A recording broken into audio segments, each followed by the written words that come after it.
have an opportunity to share with you and excited about what I see. When I sit back and I think about my deeds in life 46 years ago, I knew you was there.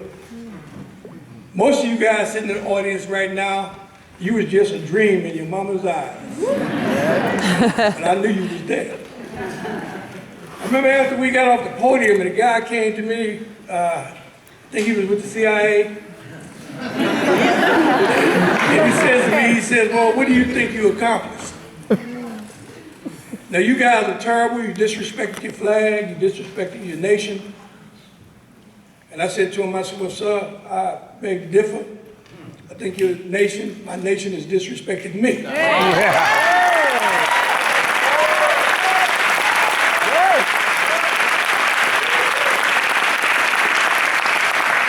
And furthermore, I kind of feel that what's happening in my life, if you think I'm a terrible individual, just wait for the next generation. There you are.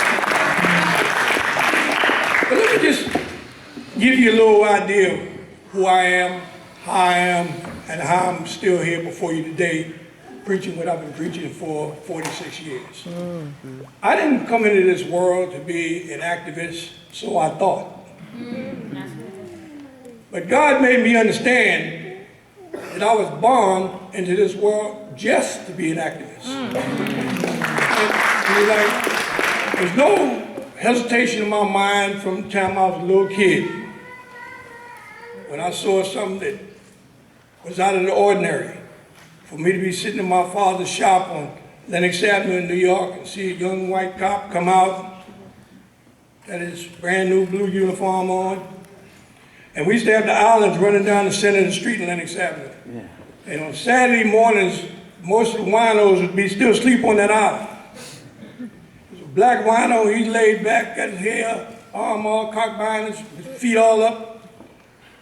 White wino laying down there. And the white cop come over and he got his nightstick. And he goes over to the white individual and he bangs the stick on the ground and the guy doesn't move. And then he leans over and he pokes him. The guy looks up at him, get up and move on, get up and move on. Meantime, the black guy, he's still laid with his hand behind his neck. And I'm standing in my father's doorway. I couldn't have been no more than 8, 9 years old. And he goes over to the black fella.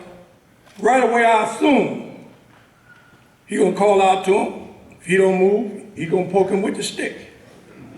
Well, he went over to him, he didn't poke him, he didn't tap the stick on the ground, he walked down to his feet, and he took that stick like it was a bat, and he fired his feet up.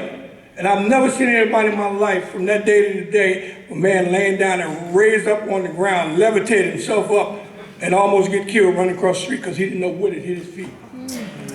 I was horrified. I asked my father, I said, Daddy, why did he do that? Why did that cop do that? And he said, well, son, it's hard to explain why he did it, but it's a good lesson to understand that all people are not treated the same.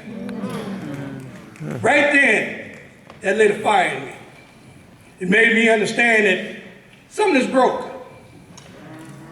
But when something is broke, if you scar your leg or something upsets you, look for an adult to make it better. Well, outside of my household, I couldn't find no adults to make it better. I couldn't find no adults to want to stand up to what I just saw. Then I began to matriculate through my neighborhood. I got a little older. I went around to my friends and I realized that a lot of them were single parents in the household. But when I was younger, there was always a mom and a dad in the house, 4 or 5 kids. And then when I got to be about 14, 15 years old, I realized that the dads were missing in action. It's like overnight, they all got drafted into the military or something. Well, it wasn't the military.